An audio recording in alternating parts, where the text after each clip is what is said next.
নমস্কার, আমি টিনার রান্নাবাড়ি চ্যানেলে রকমারি সুস্বাদু রান্নার মজার দুনিয়ায় তোমাদের সকলকে স্বাগত জানাই। বাঙালির ইলিশ মাছের নাম শুনলেই জিভে জল চলে আসে। সেই ইলিশের যে কোনো রেসিপিই হোক না কেন, ইলিশের বিভিন্ন রেসিপির মধ্যে ইলিশ পাতুরি তো একটি অন্যতম। পাতুরির এই বিশেষ রান্না প্রণালীর কারণেই ইলিশের স্বাদ আর গন্ধ বহু গুণে বেড়ে যায়। তো চলো পাতুরি রেসিপিটি দেখে নিই।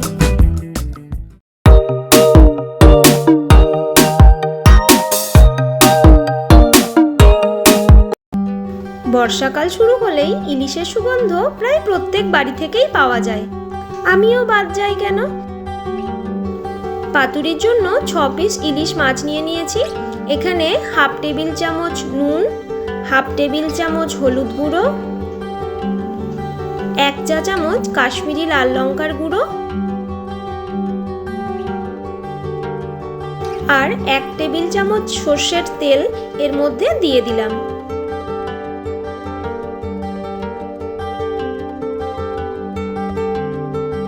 এবার এই সমস্ত উপকরণ ইলিশ মাছগুলোতে খুব ভালোভাবে মাখিয়ে নেব।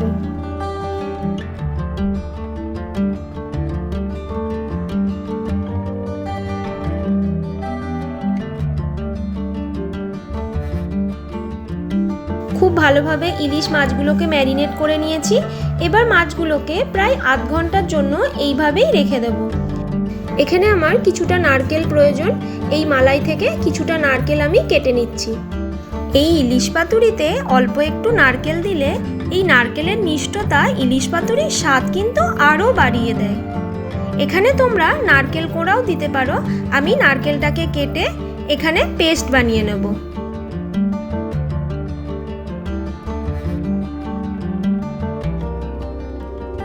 পাতুরির জন্য প্রয়োজনীয় নারকেল কাটা হয়ে গেছে, আর আমি নারকেল দেব না।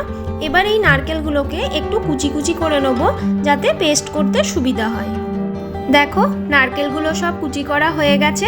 এখন আমি এখানে একটা পেস্ট বানিয়ে নেব।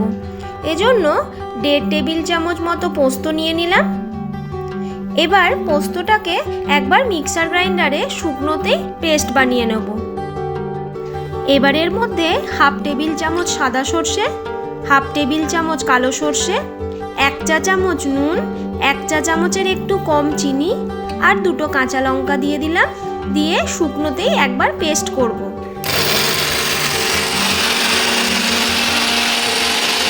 এবার এর মধ্যে একটু জল দিয়ে আবারও পেস্ট করে নেব।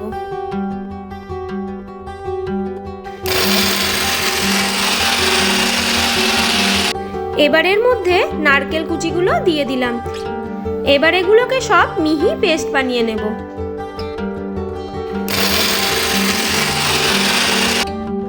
এখানে একটা মিক্সিং বোল নিয়ে নিয়েছি। এর মধ্যে সর্ষে, পোস্ত আর নারকেলের যে পেস্ট বানালাম সেটা এর মধ্যে নিয়ে নিচ্ছি।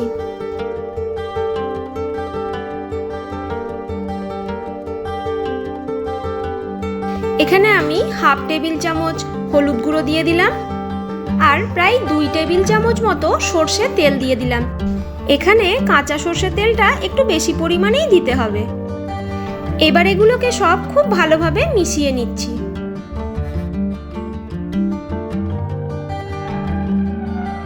এখন গ্যাসটাকে অন করে একটা তাওয়া বসিয়ে নিলাম।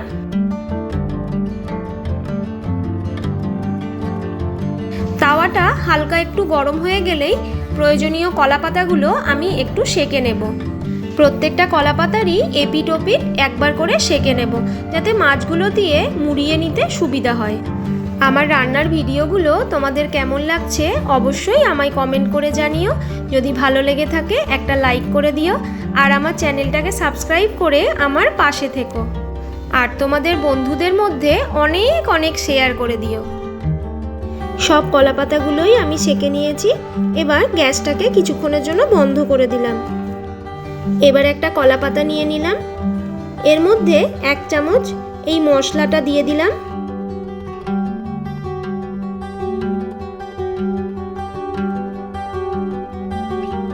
এখন এতে একটা ম্যারিনেট করা মাছ দিয়ে দিলাম। আবারও এর ওপরে 1 চামচ মতো মশলাটা দিয়ে দেব। মশলাটা খুব ভালোভাবে মাছের চারিদিকে স্প্রেড করে দেব। দেখো হাতে করে চারিদিকে একটু একটু করে স্প্রেড করে দিচ্ছি। এখন এতে একটা কাঁচা লঙ্কা মাঝখান থেকে এভাবে চিড়ে নিয়ে এর ওপরে দিয়ে দেব। অল্প একটু কাঁচা সর্ষের তেলও দিয়ে দিলাম। এবার কলা পাতাটাকে মুড়িয়ে নেব।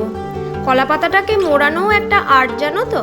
খুব সাবধানে ভালোভাবে মোড়াতে হবে, না হলে কলা পাতাটা ফেটে যেতে পারে।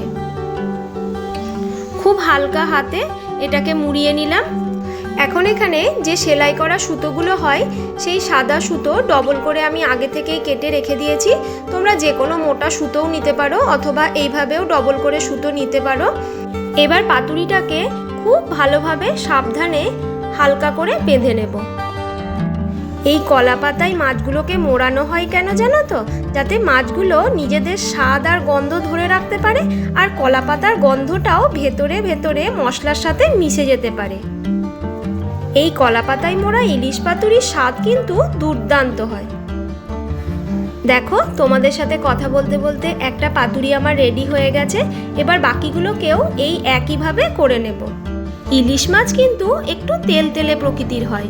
এই তেলতেলে স্বাদ, আবার এর মধ্যে সর্ষে বাটা দেওয়া থাকে, তার একটা ঝাঁঝ, নারকেলের মিষ্টতা, আবার কাঁচা লঙ্কা, সব কিছু মিলিয়ে না ইলিশ পাতুরি এক অনবদ্য রেসিপি। এই ইলিশ পাতুরির স্বাদই অতুলনীয়। দেখো একইভাবে আমি এই মাছটাকেও রেডি করে নিচ্ছি। একটা চেরা কাঁচা লঙ্কা এর ওপরে দিয়ে দিলাম, তার সাথে সর্ষের তেলও দিয়ে দিলাম উপর থেকে একটু। এবার এটাকে খুব ভালোভাবে মুড়িয়ে নেব। আর এই মোড়ানোর সময় খুব সাবধানে মোড়াতে হবে, যাতে কলা পাতাটা ফেটে না যায় বা এগুলোকে ভাপানোর সময় খুলে না যায়। খুব ভালোভাবে পাতাটা মুড়িয়ে সুতোটাও এর মধ্যে আটকে দিচ্ছি।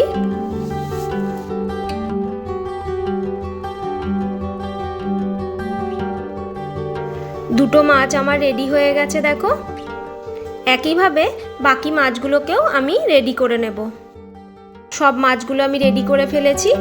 এবার ভাপিয়ে নেওয়ার পালা। পাতুরিগুলো দেখতে দেখো কি সুন্দর লাগছে। এবার গ্যাস জ্বালিয়ে একটা তাওয়া বসিয়ে দিলাম। তাওয়াটা একটু গরম হয়ে গেলেই এর মধ্যে 1 টেবিল চামচ মতো সর্ষের তেল দিয়ে দিলাম। এই সর্ষের তেলটা পুরো তাওয়াটাতে ছড়িয়ে একটু গরম হয়ে গেলেই এর মধ্যে এক এক করে সব পাতুরিগুলোকে দিয়ে দেব। আমার চ্যানেলে যারা নতুন বন্ধু আছো অবশ্যই আমার চ্যানেলটাকে সাবস্ক্রাইব করে আমার পাশে থেকো। পাতুরিগুলো সব দিয়ে দিয়েছি দেখো। এবার এটাকে ঢাকনা দিয়ে প্রায় 5 থেকে 7 মিনিট মতো লো ফ্লেমে ভাপিয়ে নেব। ঢাকনাটা খুলে প্রত্যেকটা পাতুরি এক এক করে উল্টে নেব।